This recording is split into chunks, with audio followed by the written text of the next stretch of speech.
এখানে দেখো একটা কোশ্চেন দিয়েছে, বলছে if x equals to √3 minus √2 then the value of x cube minus 1/x³ equals to কত?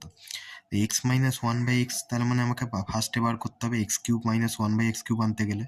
তাহলে এক্স এর ভ্যালু কত? √3 মাইনাস √2। এবার 1/x মানে কি?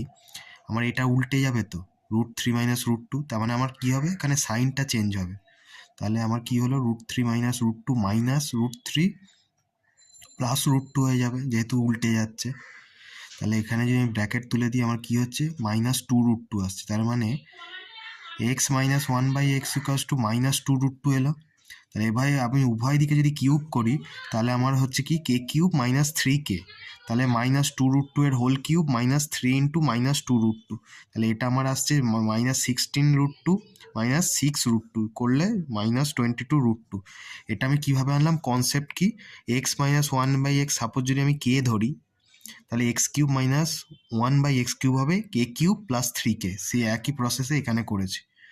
আমার অ্যান্সার আসছে তাহলে কত ফাইনালে, -22√2।